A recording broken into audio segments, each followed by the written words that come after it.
Cool. I think folks will still keep joining in, but in the interest of time, we can get started.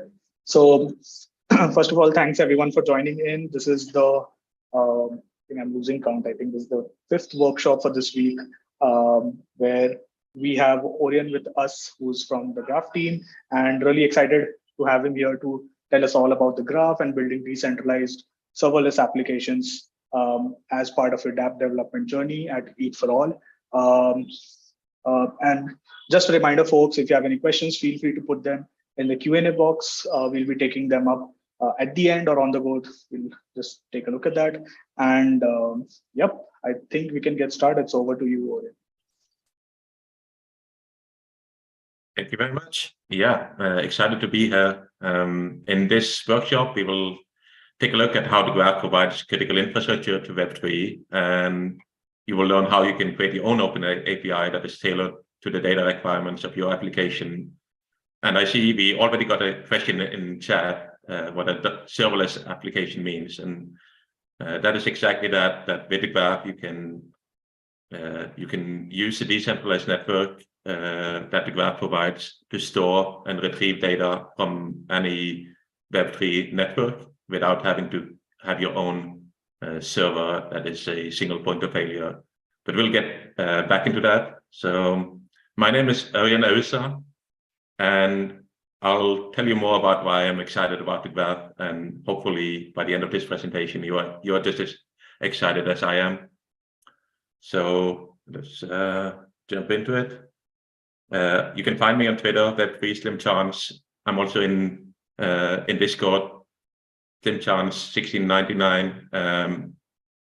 I'll be in the Devfolio Discord together with two more ecosystem contributors. So if you have any questions during the hackathon, please tag me, Jerry or CoreRouter, which will all be in the sponsor channel.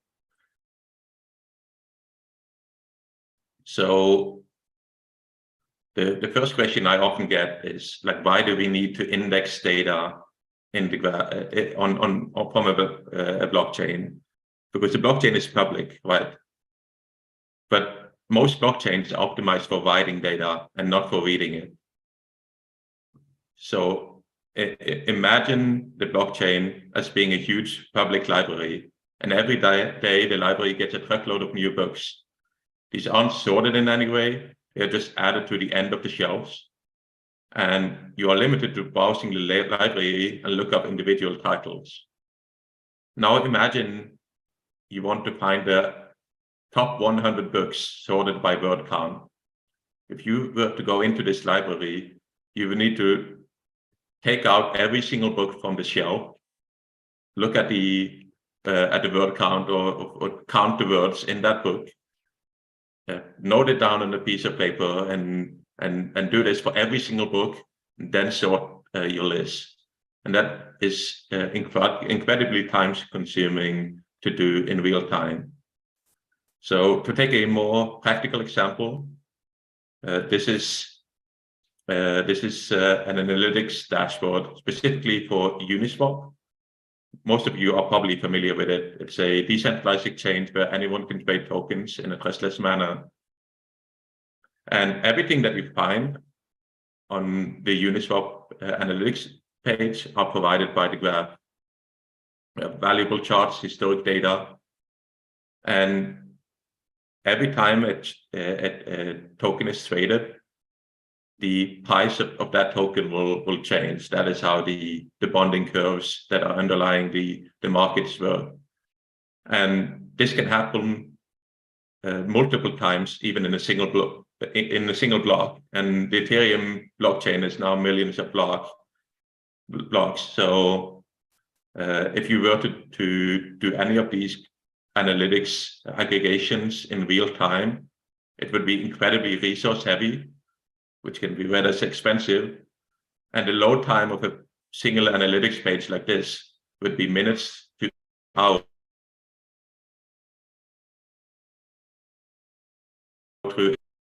So all of this data that comes in. With the Graph, you can define what data you need in your content application And indexes in the graph ecosystem will follow these instructions and store all of that data, do all your pre-processing, do all your aggregation, and allow you to query that data with a single, easy-to-use GraphQL API. So who needs index data? Well, as it turns out, everybody. Today, over 64,000 subgraphs have been created on the graph network, and over 640 billion queries have been served.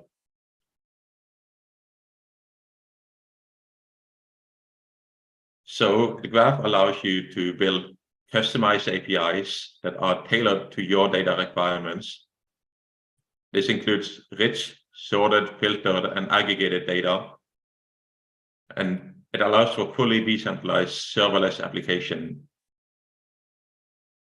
And I'll pause on the last one for a second and give the question that if an application relies on a single server, it's not a decentralized application anymore. It's just an app.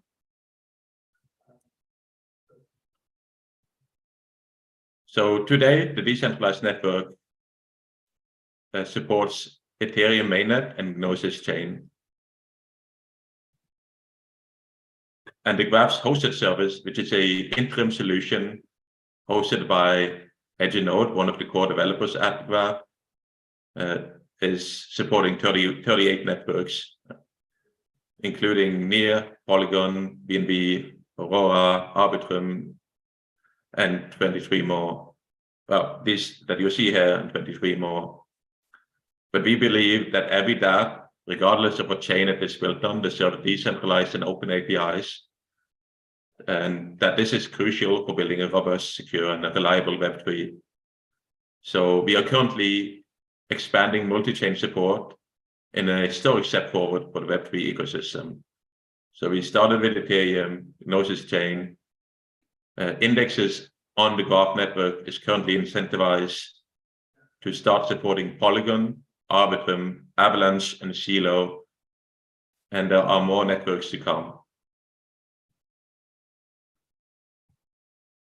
So to sum up why I'm excited about the Graph and why we need decentralized indexing is, well, there's no central point of failure. You never have to call your backend engineer in the middle of the night because your server went down. Nor are you at the mercy of large centralized service providers. The Graph is infinitely scalable and it scales seamlessly. There are indexers on every major continent, and indexers are innately incentivized to provide a broad geo-distributed coverage. There's censorship resistance. You will never receive an email saying that your server went down because your service provider adopted a new anti-crypto stance. And last but not least, there is currently 423 indexes on the Graph network, all competing to deliver fast and cheap data with low latency and high reliability. So feel free to post any questions in chat as we go along. I'll try to answer them and fit them in where it makes sense. So let's dive a little bit into what a subgraph is. A subgraph, when you're building a subgraph, you're mainly working with three components. First is a subgraph manifest. This is where you define what data you want to index. That's the network, the contracts, which start block to start indexing from, as you will get. When you define a subgraph, you will be able to index all historic data from that start block and up until the chain head, and it will just continue to index as new blocks are added to the network. You will also define what data sources within these contracts, so any events, calls, and file data sources and other data sources that you want to index. You will also define a subgraph schema. This is the end structure that you want your data to take. So this is where you define entities, relations between entities, and I also encourage people to take a minute to think about how they want their schema, as this should be as close as possible to your DApp's data requirements. So if you want any aggregated data, a sum of all the entities, a count of the entities, any data that you want to query from the content, you want to add that to the subgraph schema, so that when you get to the final part of building a subgraph, the subgraph mappings, you know exactly what you need and what you want. So in the subgraph mappings, this is where you map data from the subgraph manifest. So all the events and calls that you define, whenever these are emitted on chain, there will be mappings in the subgraph mappings that are triggered, and you will define how this data is stored in the schema. Here you can also do any transformation, any aggregation of data. So that was it for the presentation. So let's dive into how you can build your own subgraph. And yeah, second.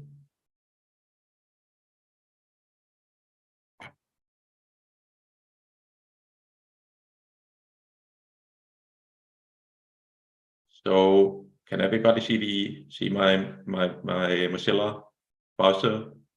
Yep. Thank you. So you would go to the graph.com. If you are indexing Gnosis or decentralized or the Ethereum mainnet, you can deploy your subgraph via the Subgraph Studio. For the other chains, we have full support in the hosted service that is run by Edgenode. So let's go to the Subgraph Studio, where I want to create my first subgraph. You connect with MetaMask.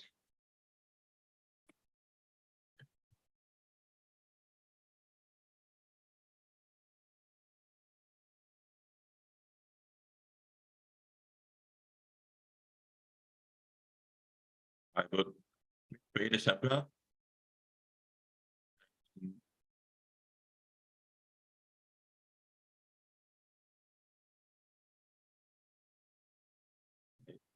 Call this spacey equal all. I will index Ethereum mainnet, create a subgraph. You will be taken to your subgraph page in your dashboard, where you can create the display names, subgraph description, add a website if you want to give anyone. If you want to open up the API to anyone to use, it's probably useful for them to have some context around your subgraph. If not, you can leave all of this blank. An important thing to note is the status that you see up here. It's currently undeployed, and that it has a unique identifier called the subgraph slug, which you will use, and it also has a deploy key, which you can use to authorize that only you can deploy to the subgraph. In the lower right, you have some of the most important commands that you will be using to start up your subgraph. You would start by installing the Graph CLI. I have already done this right before joining this call, so I'll skip that for now. Then you will initiate your subgraph, and it will take you through an interactive tutorial.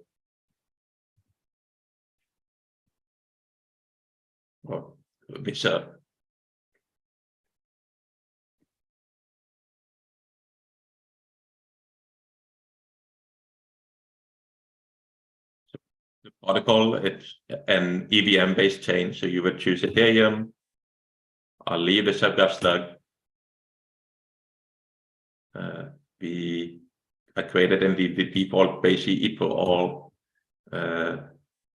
folder, and it's indexing Ethereum mainnet.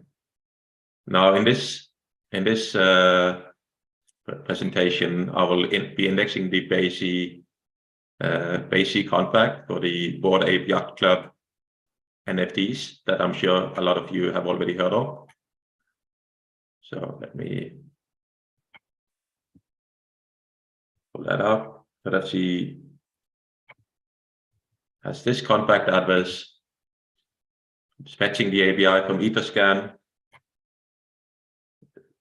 It's asking me for which start block to start from. So you might want to say, oh, I'll start from block 0 because I want all the data. But the basic contract wasn't deployed until block 12 million and something.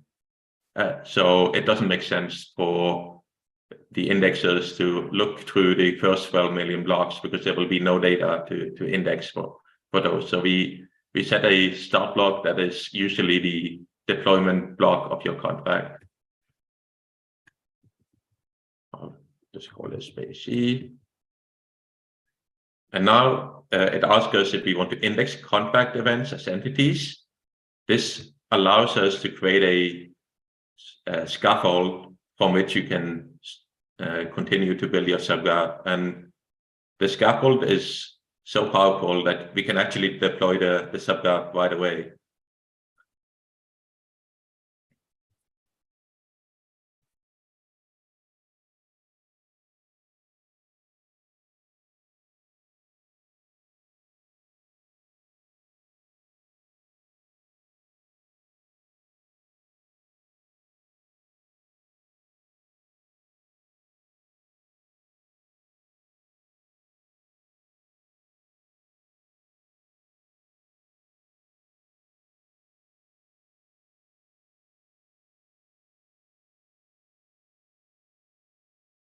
So if I now open this in this code,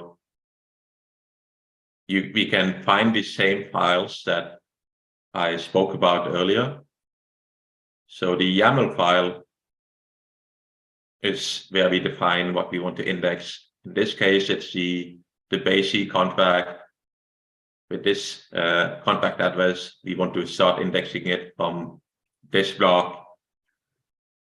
And as you see, it has already created some entities for us and some event handlers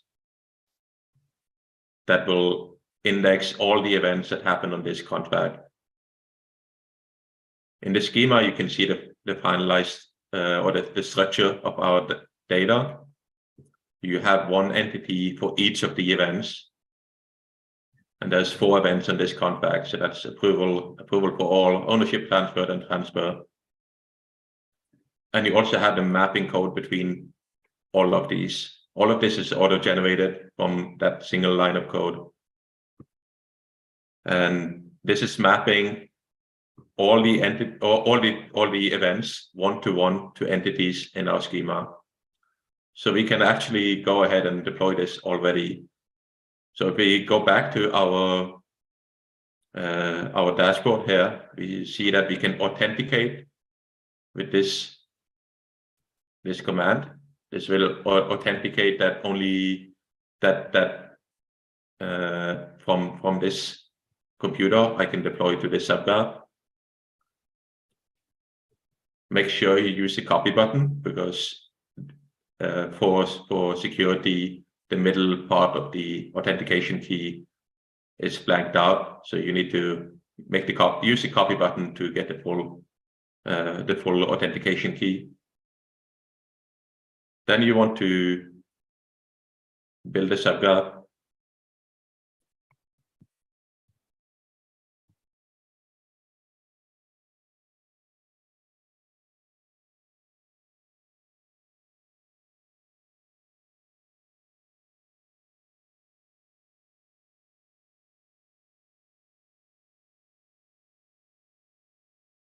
Finally, you want to deploy it.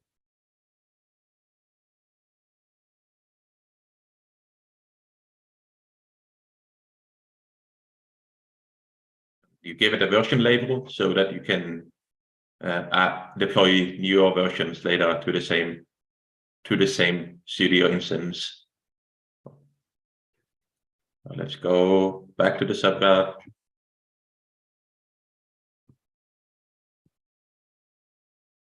And you see it's already fully synced. Indexes have already picked up the subgraph and indexed every single event that has ever happened on this one contract. And you can also build your queries here and in the GraphQL Explorer. So you can say, I want the block number and I want the block timestamp on the approvals for all. Let me get this, for example. Now you have the block number and block timestamp. You can order by different values. You can add and take away different entities and values in those entities. So that is pretty cool. We already have a working subgraph that has indexed every single event that has ever happened on this contract. And if I were to do this without explaining, we could probably get this up and running in less than 5 minutes. So that's pretty cool already.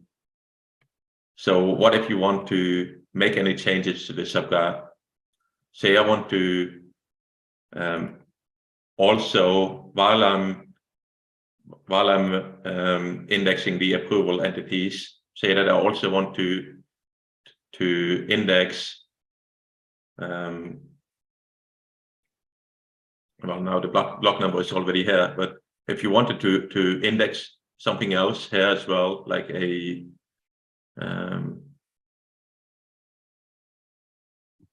any other entity, any other field, any aggregation, for example, you could have a field that is for example, like the number of, or we could create a new entity with like the number of transfers that has happened every 24 hours, for example. What you would do, you would start by adding that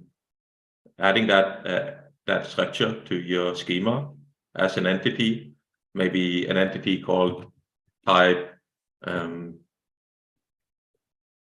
aggregation entity, and then you would that entity would probably not be immutable, so you would skip that, and you could have something called, for example, total transfers. That could be a big int, for example,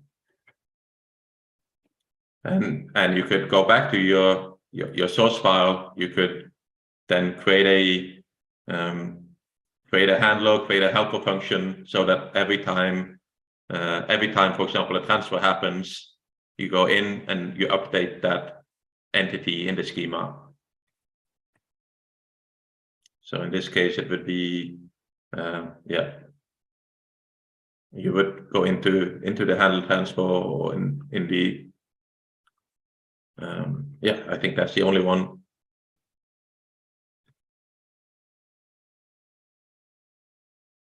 So going back to the Explorer and the Studio, there are currently 2 sponsored tracks for the graph. One is creating the best new subgraph, where you would define your own entities and index a contract that you need in your front-end application. And there's also a track for best use of existing subgraphs. And here you could go into the Subgraph Studio, or in the Graph Explorer, or the hosted service, I mean. So in the Graph Explorer, you have the 679 subgraphs that are currently on the decentralized network. You can find subgraphs here to create in the same way that I showed you earlier, where you can go to the playground and you can build a query, or you can go to the hosted service, where there's currently 35,000 subgraphs that haven't been made open source, and for you to search and query.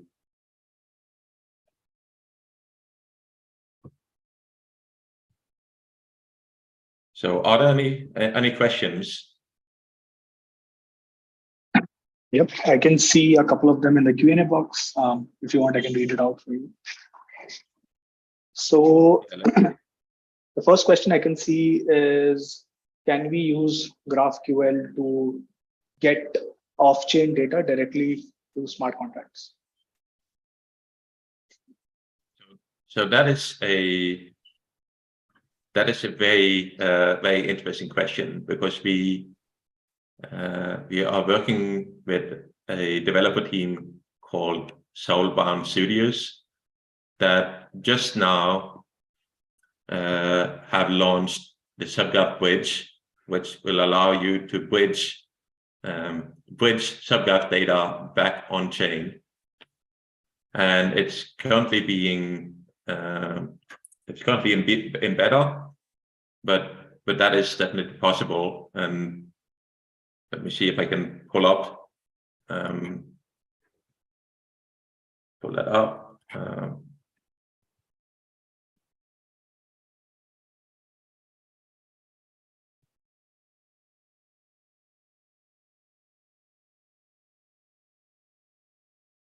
So I recommend that you take a look at this forum post, and it links to a core dev call that happened 5 days ago, and it will explain the subgraph bridge and the current status on that. I posted it in the Q&A side of the Zoom chat. So and you can also bridge it back by posting, like off-chain data. You can post it on IPFS and use file data sources to index that and access it in your subgraphs. Awesome. Next question, how do we dynamically update the subgraph, which is already deployed, like adding more contracts and manifest on the fly?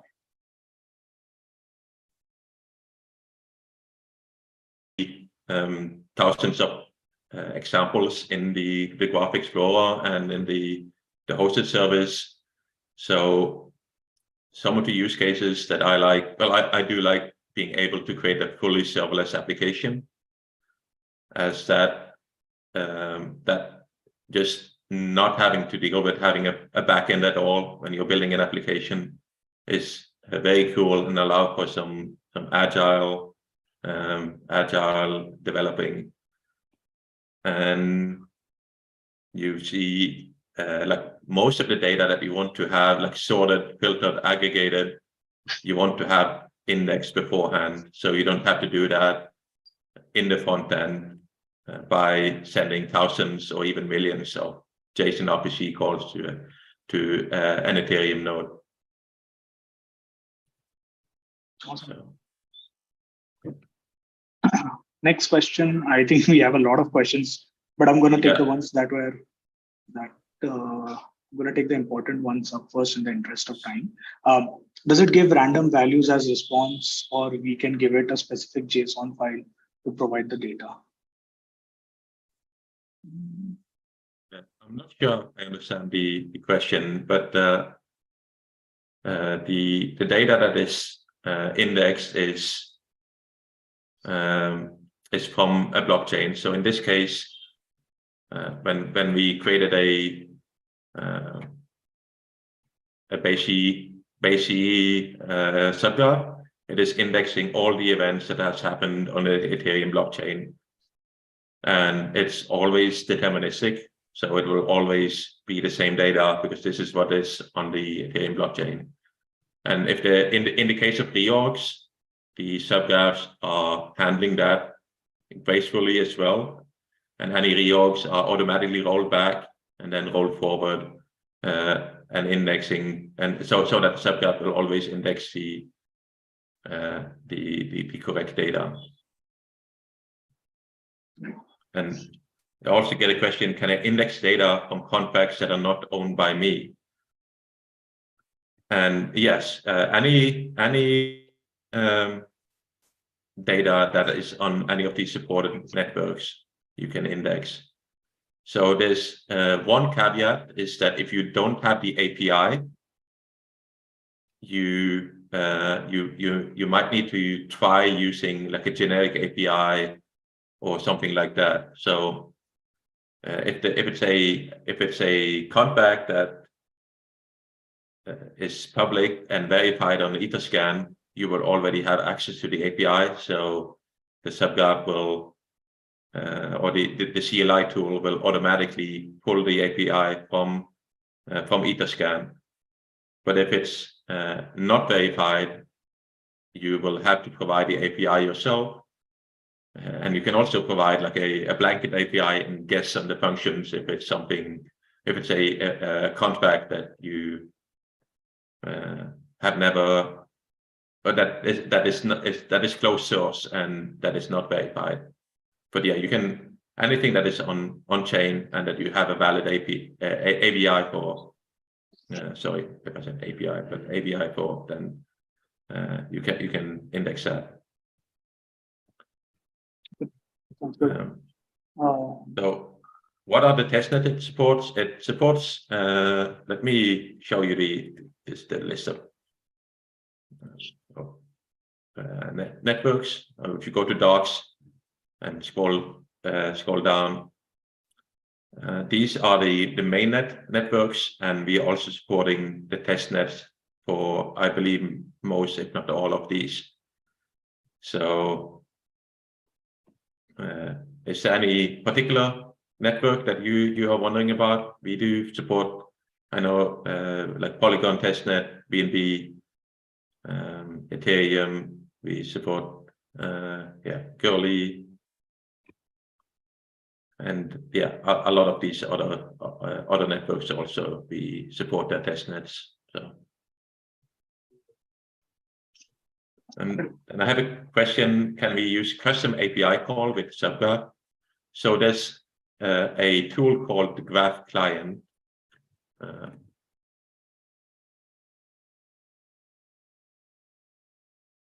The Graph Client is a tool that allows you to pull in data from multiple APIs, including subgraphs. And in my opinion, this is not just the best way to interact with the graph, but it's the best way to interact with GraphQL sources in general. And it allows you to also fetch data from other APIs. And it has full integration with Apollo client and with URQL, if you're more familiar with that. So I'll also post that link here on that answer. Any resources for queries other than that present on the graph docs.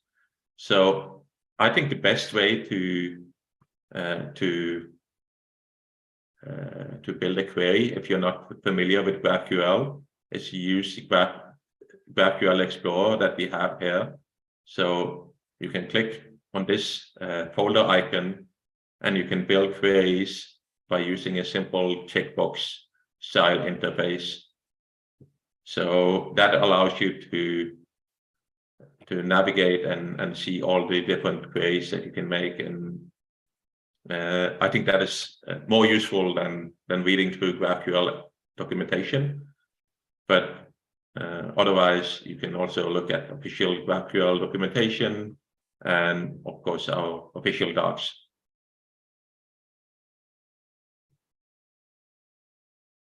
So the next question is a very interesting one. What is the difference between the Subgraph Studio and the hosted service? Is it related to centralization or decentralization? And yes, so the hosted service, it's a free centralized service run by Edgenode, one of the core developer teams at the Graph. And it is meant as an interim solution and as a proof of concept while we are developing the decentralized network. So we currently have support for Ethereum mainnet and Gnosis on the decentralized network, and we are in the process of migrating 5 more networks as we speak.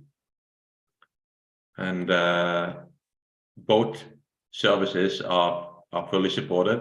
If you need any help with it, you can go to the discord.gg/graph protocol and join our Discord server. We have dedicated channels for querying subgraphs, for building subgraphs, for the hosted service. And yeah, please post your questions there. Or you can also use our sponsor chat in the Devfolio Discord server.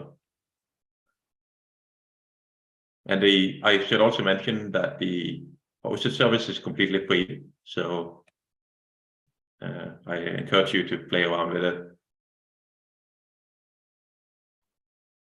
Awesome.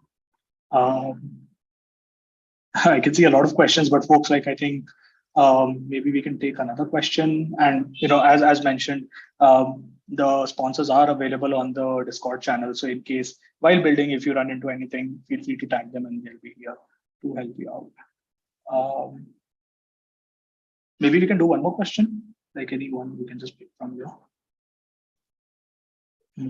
So how is decentralization maintained by the graph?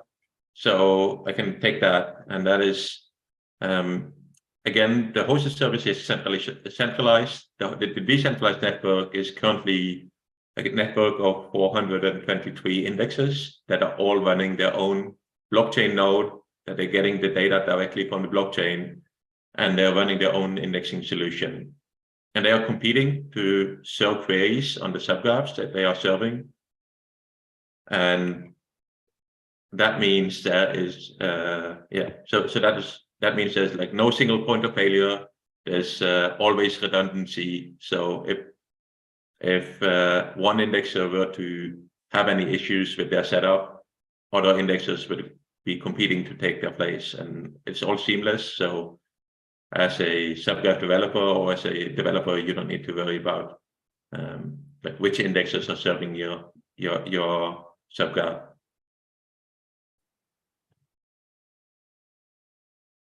Sounds good. Yeah. Cool. I think that's all we have for today. So first of all, thanks a lot, Ørjan, for joining. And I'm pretty sure like a lot of people got an interesting perspective as well as like a quick demo on how to build using the graph. And yeah, like looking at the amount of questions, I can see a lot of people are already interested, and they would definitely be tagging you in the Discord. So yeah, folks, that's it for today. The session is also recorded and live streamed. We'll be adding it to the same playlist. So if you ever want to revisit this video, it would be available on demand. Thanks a lot, Ørjan, for making out the time. Thank you very much. And thank you to everybody that joined.